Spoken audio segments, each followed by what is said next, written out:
Welcome back to Good Morning Indiana. This morning, Call 6 Investigates is revealing new information that hundreds of churches and faith-based groups received federal funds to the Paycheck Protection Program. And Lauren, we're talking about millions of dollars in taxpayer funds. So the Rebound is our commitment to ensuring that programs that are in place to help businesses get back on their feet are working as they should.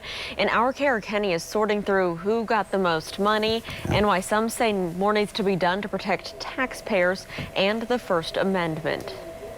Traders Point Christian Church in Whitestown, St. Joan of Arc Catholic Church in Kokomo, Northview Christian Life Church in Indianapolis. These are just some of the Central Indiana houses of worship and religious nonprofits that received the most federal funding through the Paycheck Protection Program. Loans that don't have to be repaid as long as they're spent on things like payroll, mortgages, and utilities. The Small Business Administration doesn't have a category for religious institutions, but Call 6 Investigates counted at least 250 churches, temples, and religious nonprofits in our state that received loans of $150,000 or more. These 3 churches are among those that received between $1 and $2 million, according to data just released by the Small Business Administration.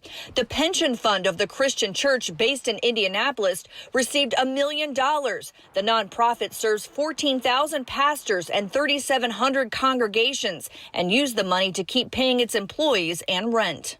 We felt that it was the best responsibility in taking care of our pastors and church workers for us to go ahead and apply, which then would reduce our operating expenses for the year. Church of God Ministries in Anderson also received $1 million through the PPP. The nonprofit provides leadership for thousands of churches across the country and used the federal funds to cover 8 weeks of salary for 78 employees. General Director Jim Lyon welcomes SBA releasing the information. We're Jesus people, so there's a famous scripture that says, not a word spoken in secret will not be revealed at the last day. So we kind of live in a world of transparency anyway. Some national groups like the Interfaith Alliance have criticized houses of worship for taking taxpayer money, some calling it a violation of the First Amendment and separation of church and state. This is a publicly mandated project in an extreme crisis in our country for the common good.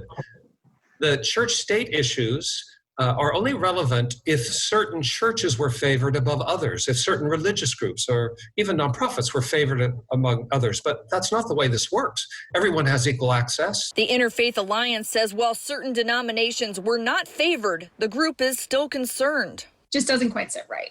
Saying it sets a dangerous precedent because many churches are exempt from most taxes, like property taxes. You're channeling taxpayer money into institutions that then are not contributing tax dollars back into the economy. So it works out really well for those religious institutions, not so well for the taxpayers who are now footing the bill for those payrolls. The Interfaith Alliance also criticized the SBA for not having a category for religious entities, making it harder to determine who received money. And the SBA did not release which companies received smaller loans of less than $150,000, which makes up 85% of PPP loans. Once you open the door to public funding, you open the door to a little bit of public oversight as well. So we asked SBA's district director for Indiana to explain.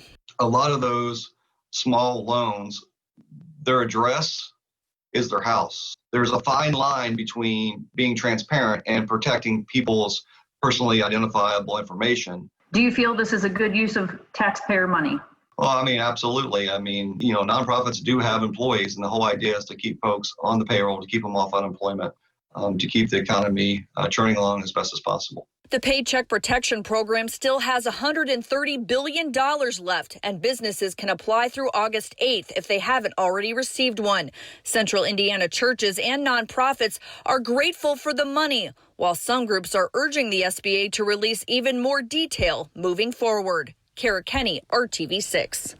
Kara, thank you. You can read responses from churches who received federal funds, all in this story in the RTV6 app. We also have a database where you can look up whether your church, your favorite restaurant, or your business received a PPP loan.